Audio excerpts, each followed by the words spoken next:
Hi రా. రెండు కొత్త ఐపీఓస్ రాబోతున్నాయిరా. ఒకటేమో ఇన్ఫ్రాస్ట్రక్చర్ కంపెనీ ఐపీఓ, ఇంకోటేమో ఆర్ఈఐటిఎస్ ఐపీఓ. సో రెండు చాలా ఇంట్రెస్టింగ్ ఉన్నాయిరా.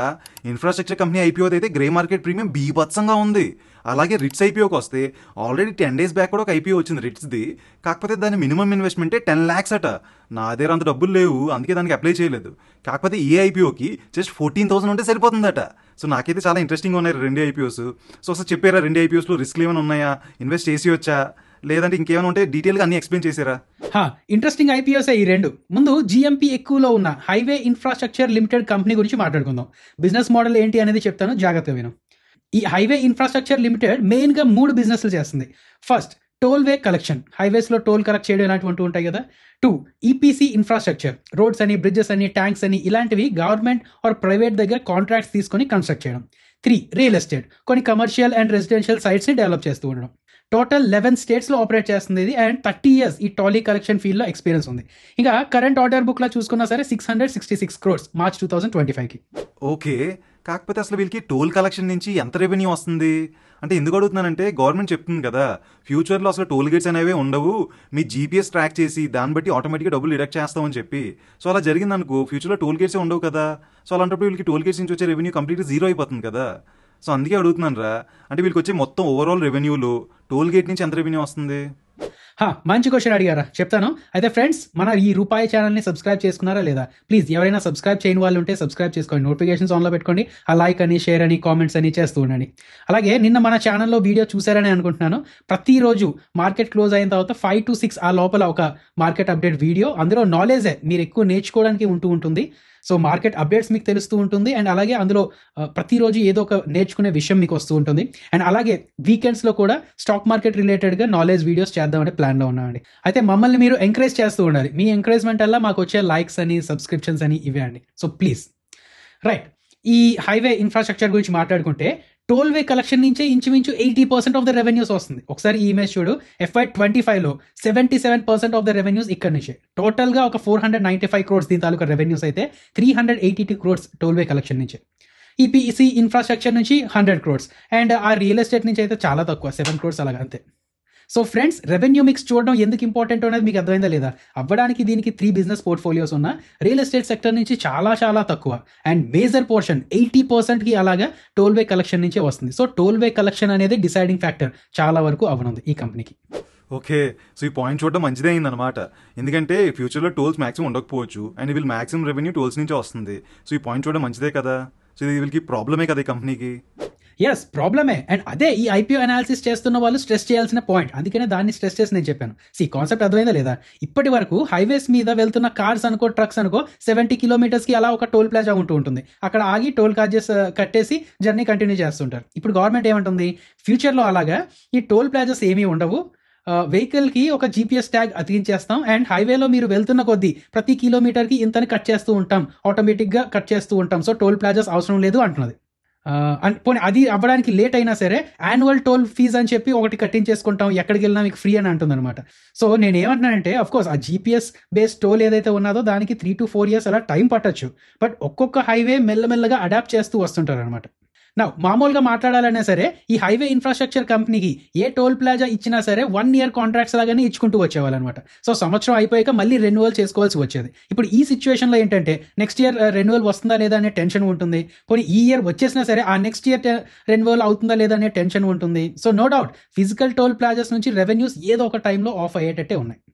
అయితే మేనేజ్మెంట్ అనడం ఏంటంటే వి విల్ పివోట్ అంటున్నారు. అంటే ఫిజికల్ టోల్స్ ఉండవు, ఓకే, బట్ జీపీఎస్ బేస్డ్ టోల్స్కి ఇన్ఫ్రాస్ట్రక్చర్ కావాలి కదా, మెయింటెనెన్స్ ఉండాలి కదా, వాటికి కంట్రోల్ రూమ్స్ పెట్టి అందులో ఈ జీపీఎస్ని మానిటర్ చేస్తూ ఉండాలి కదా. అక్కడ మేము కాంట్రాక్ట్ సంపాదించుకుంటాం, ఆ ఇన్ఫ్రాస్ట్రక్చర్ మేము ప్రొవైడ్ చేస్తాం, ఆ మెయింటెనెన్స్ మేము చేసుకుంటాం, ఆ పరంగా రెవెన్యూస్ చేసుకుంటూ ఉంటాం అని అంటున్నారు. ఓ, ఎప్పుడు ఆగిపోతుందో తెలియని రెవెన్యూ అనమాట. అవును, ఈ విషయం మ్యాక్సిమం అందరికీ తెలిసే ఉంటుంది కదా. అయినా సరే గ్రే మార్కెట్ ప్రీమియం ఎందుకు అంత ఉంది, అంత క్రేజ్ ఎందుకు దీనికి? బాగా అడిగాం. అయితే ఇక్కడ ఇంకొక హోప్ కూడా ఉన్నదన్నమాట కంపెనీకి. అయితే ఆ హోప్ అనేది ప్యూర్లీ స్పెక్యులేటివ్. అందుకని జాగ్రత్తగా వినండి ఫ్రెండ్స్, మీరు కూడా జాగ్రత్తగా వినండి. గవర్నమెంట్ ఏం చేస్తుందంటే ఈ టోల్ కాంట్రాక్ట్స్ ఇచ్చేటప్పుడు ఆ టోల్ ప్లాజాకి ఆనుకున్న ఉన్న ప్లేస్లో కొన్ని రైట్ ఆఫ్ ఇష్యూస్ అని చెప్పి అంటే ల్యాండ్ స్ట్రిప్స్ కూడా అలాట్ చేస్తూ ఉంటారు అనమాట. అంటే ఫర్ ఎగ్జాంపుల్ ఆ టోల్ బూత్ పక్కన 50 to 100 meters off the with ల్యాండ్ని కంపెనీ ఆపరేట్ చేయొచ్చు, లీజ్ చేసుకోవచ్చు. బట్ అంటే ఓన్ అయితే చేయలేదు, బట్ లీజ్ చేసుకొని ఆపరేట్ చేసుకోవచ్చు అని అంటూ ఉంటుంది. సో తక్కువ ఖర్చుతో ఆ ల్యాండ్ మీద రైట్ వస్తుంది అనమాట. సో దానివల్ల ఏంటి, వాళ్ళు పెట్రోల్ బంక్స్ ఇచ్చుకోవచ్చు, వాళ్ళకి రెంట్ ఇచ్చుకోవచ్చు, ఛార్జింగ్ స్టేషన్స్కి రెంట్ ఇచ్చుకోవచ్చు, దాబాస్కి రెంట్ ఇచ్చుకోవచ్చు, లేక స్టోర్ యార్డ్స్ పెట్టచ్చు, పార్కింగ్కి రెంట్ ఇవ్వచ్చు, ఇలా ఏదైనా చేసుకొని రెంటల్స్ తీసుకోవచ్చు కదా. అసెట్ ఇవన్నీ స్పెక్యులేషన్సే. As of now government license కూడా కంటిన్యూ చేస్తుందో లేదో అనేది కూడా అంతలా తెలియదు అనమాట. సో ఆ రెవెన్యూ లేకపోవచ్చు, ఇన్ఫ్యాక్ట్ అంతా బాగా కుదిరితే ఎక్కువ రెవెన్యూస్ కూడా రావచ్చు. అర్థమైందా స్పెక్యులేషన్ అని ఎందుకంటున్నాను? అర్థమైందా? సింపుల్గా చెప్తాను, జాగ్రత్తగా విను. ఒక పెద్ద షాపింగ్ మాల్ ఉన్నదనమాట, బట్ ఆ పక్కనే ఆనుకొని రోడ్ ఎక్స్టెన్షన్ అవుతుంది.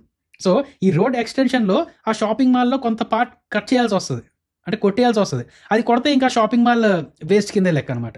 ఇప్పుడు ఏమంటున్నారు, ఆ షాపింగ్ మాల్ తాలూకు ఓనర్ ఏమంటున్నారు, నేను గవర్నమెంట్తో లీజనింగ్ చేస్తున్నాను, రోడ్ కొంచెం డైవర్ట్ చేస్తున్నాను అని చెప్పి అంటున్నారు.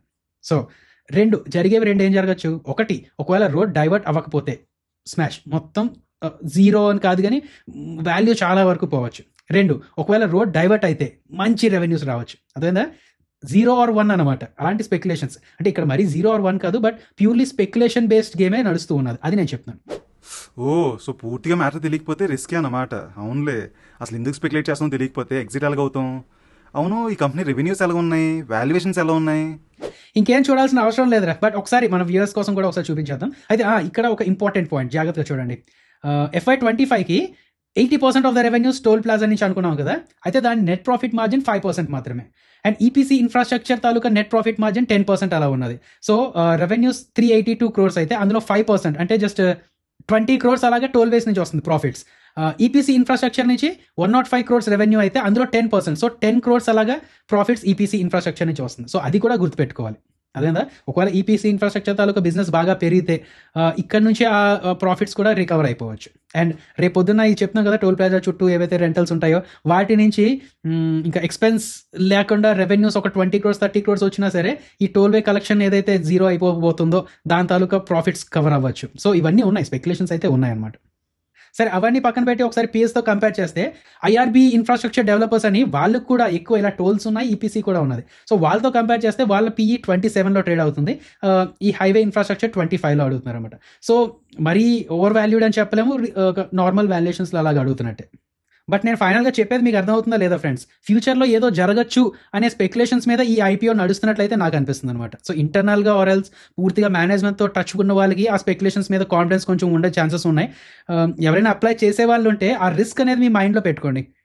స్పెక్యులేట్ చేస్తున్నారు లేదు, ఒకవేళ మీరు మహారాష్ట్రలో ఏమైనా హోల్డ్ ఉంటే మీకు, ఎందుకంటే వీళ్ళ తాలూకు ఆపరేషన్స్ చాలా వరకు మహారాష్ట్ర నడుస్తుంది, సో అక్కడ గ్రౌండ్ రియాలిటీ మీకు ఏమైనా తెలిసి ఆ స్పెక్యులేషన్స్ మీద కొంచెం కాన్ఫిడెన్స్ పెంచుకోవచ్చు అని అనిపిస్తే మీరు ట్రై చేయండి. బట్ రిస్క్ తీసుకుంటున్నారు అనేది మాత్రం మైండ్లో పెట్టుకోండి. అఫ్కోర్స్ జిఎంపీ ప్రకారం చూసుకుంటే లిస్టింగ్ గెయిన్స్ ఎక్కువ వచ్చేటట్టు ఉన్నాయి. సో లిస్టింగ్ గెయిన్స్ కోసం కావాలంటే మీకు వేరే వాళ్ళు చెప్పాల్సిన అవసరం లేదు కదా. బట్ లాంగ్ టర్మ్కి ఎవరైతే హోల్డ్ చేద్దాం అనుకుంటున్నారో వాళ్ళు ఆ స్పెక్యులేషన్స్ మొత్తం దాని చుట్టూ ఆలోచిస్తూ ఉండండి, అది నేను చెప్తాను.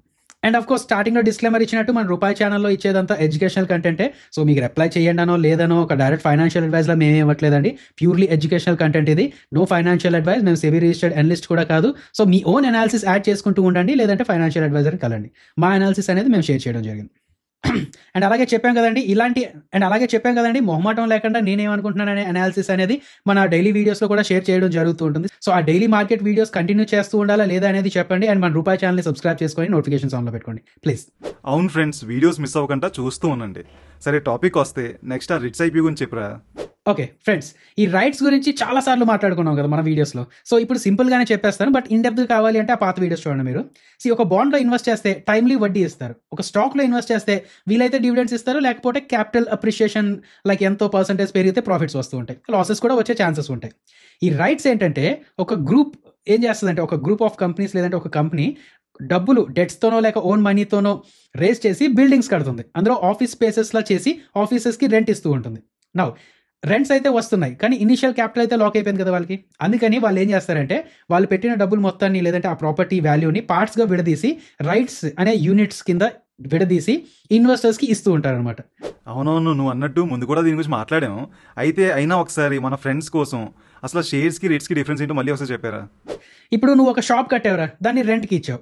నీ రెంట్ నీకు నెల నెలా వచ్చేస్తుంది. అండ్ అలాగే ఆ షాప్కి ప్రాపర్టీ వాల్యూ కూడా పెరుగుతూ ఉంటుంది కదా. సో రైట్స్లో అలాగా డివిడెండ్స్ వస్తూ ఉంటాయి, క్యాపిటల్ అప్రిషియేషన్ అవుతూ ఉంటుంది. నా ఆ షాప్ రెంట్కి తీసుకున్న వాడి బిజినెస్ బాగా అయితే నీ షాప్ని కూడా కొనేసేంత ప్రాఫిట్స్ వచ్చేయచ్చు వాడికి. లాసెస్ వస్తే వాడి ఆస్తులు అమ్మి మరీ నీ రెంట్ కట్టే పొజిషన్ కూడా రావచ్చు అనమాట. సో వాడి బిజినెస్ని షేర్స్ పరంగా చూస్తే నీ రెంట్ని రైట్స్ పరంగా చూడు.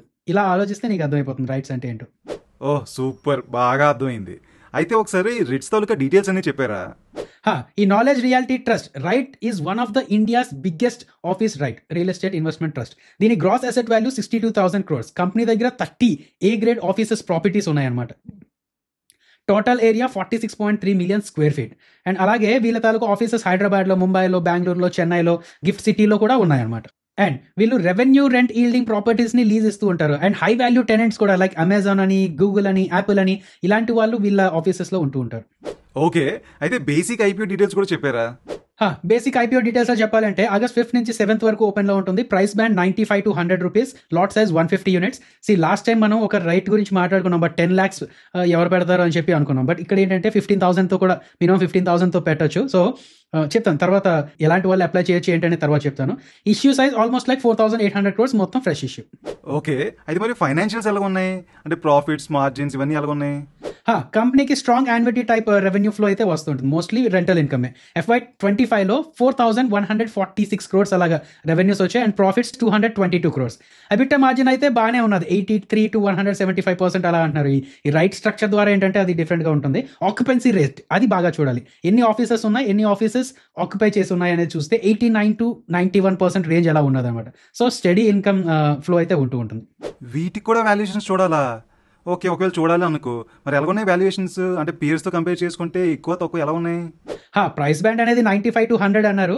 ఈ వాల్యుయేషన్స్ ని కంపేర్ చేసి చెప్తే అదంతా చాలా పెద్ద సబ్జెక్ట్ అయిపోతుంది. బట్ నార్మల్గా చెప్పాలి అంటే మిగతా రియల్ ఎస్టేట్ రేట్స్తో కంపేర్ చేస్తే కొంచెం ప్రీమియంలోనే ఉన్నది అంటున్నారు.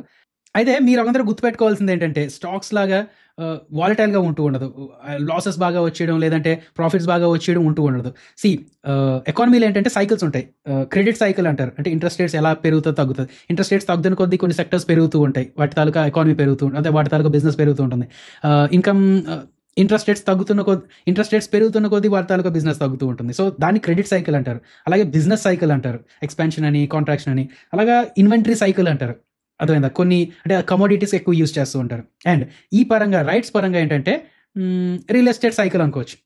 ఓకే, ఎకానమీ బాగా డౌన్లో ఉంటే ఆఫీసెస్ ఖాళీ చేసి వాళ్ళు వెళ్ళిపోవడం లేదంటే రెంట్స్ కట్టకపోవడం ఇలాంటివి జరగచ్చు తప్ప, బట్ మిగతా కేసెస్లో, నార్మల్ కేసెస్లో స్టాక్ మార్కెట్లో ఉన్నంత వాలటిలిటీ దీనికి ఉండదు. లాస్ట్ 1 yearగా చూసుకున్నా సరే మన స్టాక్ మార్కెట్ నెగిటివ్ రిటర్న్స్ ఇచ్చినట్టే. బట్ ఈ రైట్స్ వాళ్ళు ఆ 7%, 8% లేదంటే 10% అలా రిటర్న్స్ ఇచ్చుకుంటూ వచ్చినారే కదా. ఓకే, అయితే ఒకసారి స్ట్రెంగ్స్ అండ్ వీక్నెస్ చెప్పారా? అప్పుడు ఈ ఐపీఓని కన్సిడర్ చేయాలో వద్దో అర్థమైపోద్ది.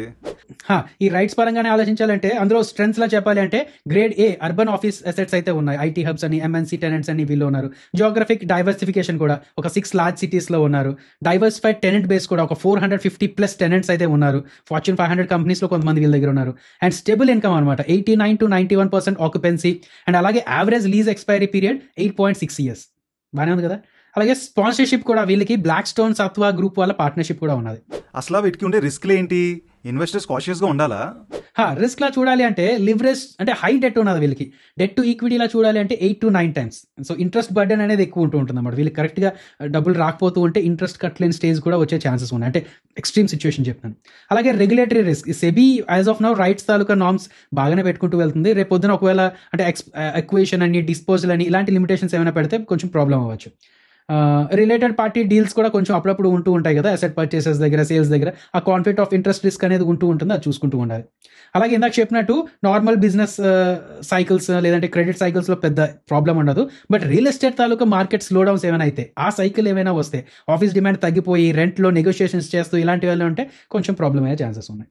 ఓకే, ఇందాక నువ్వు చెప్పిన రెంట్స్ వస్తాయని, షాప్ ప్రాపర్టీ వాల్యూ పెరుగుతుందని ఆ కాన్సెప్ట్ బాగానే ఉంది. కాకపోతే ఇప్పుడు క్యాపిటల్ అప్రిషియేషన్ పక్కన పెడితే ఓన్లీ రెంట్స్ గురించి మాట్లాడితే, ఇప్పుడు అదే రెంట్స్ అంటే అది డివిడెండ్స్ ఉంటాయి కదా, డివిడెండ్స్ సంవత్సరానికి అసలు ఎంత వస్తుంది? ఇందాక చెప్పినట్టు 7 to 8% అనుకోవడమే. అంత డివిడెండ్స్ వచ్చే ఛాన్సెస్ ఉన్నాయి. దాని తర్వాత క్యాపిటల్ అప్రిషియేషన్ అనేది అంటే ఇందాక చెప్పినట్టు ఆ షాప్ తాలూకా రెంట్ ఎంత వస్తుంది అండ్ అలాగే ఆ షాప్ తాలూకా ప్రాపర్టీ వాల్యూ ఎంత పెరుగుతుంది అనేది ఎలాంటి సిచ్యువేషన్స్ మీద డిపెండ్ అవుతుందో ఇది కూడా అలాంటి సిచ్యువేషన్స్ మీద డిపెండ్ అయ్యే ఛాన్స్ ఉంటుంది అనమాట. సో మళ్ళీ అంటే మీకు మాటమాటికి ఎందుకు చెప్తున్నానంటే లిస్టింగ్ గెయిన్స్ రావాలి లేదంటే క్యాపిటల్ అప్రిషియేషన్ ఎక్కువ రావాలి అనేది కాకుండా స్టేబుల్ ఇన్కమ్ కోసం చూస్తున్న వాళ్ళు ఈ రైట్స్లో కొంత పార్ట్ అనేది తీసుకోవచ్చు. సో అది ఫ్రెండ్స్, మీకు స్టేబుల్ ఇన్కమ్ కావాలనుకుంటే రిట్స్ అనేది మంచి ఆప్షన్. అంటే మార్కెట్ పైకి వెళ్తుందా కిందకి వెళ్తుందా లాస్ ఆఫ్ ప్రాఫిట్ ఇలాంటి టెన్షన్ లేకుండా ఒక స్టేబుల్ ఇన్కమ్ కావాలి అనుకుంటే రిట్స్ అనేది చాలా మంచి ఆప్షన్. కాకపోతే దీనికి అసలు రిస్క్ అనేది ఉండదు అని నేను చెప్పట్లేదు. ఒకవేళ ఎకానమీ మరీ వర్స్ట్ సిచ్యువేషన్లో ఉందనుకోండి, అసలు రెంట్కి ఎవరు దిగట్లేదు అనుకోండి, ప్రాపర్టీ ఖాళీగా ఉందనుకోండి, అప్పుడు వీళ్ళకి ఇన్కమే రాదు కదా. సో ఆ రిస్క్ అనేది ఉంది, కాకపోతే ఆ ఛాన్సెస్ చాలా తక్కువ ఉంటాయి. మ్యాక్సిమం స్టేబుల్ ఇన్కమ్ వచ్చేస్తుంది. కానీ మరీ ఎకానమీ వర్స్ట్ స్టేట్లో ఉంటే అప్పుడు కొంచెం రిస్క్ కూడా ఉంటుంది. సో అవన్నీ చూసుకొని మీరు ఇన్వెస్ట్ చేయాలనుకుంటే చేసుకోవచ్చు.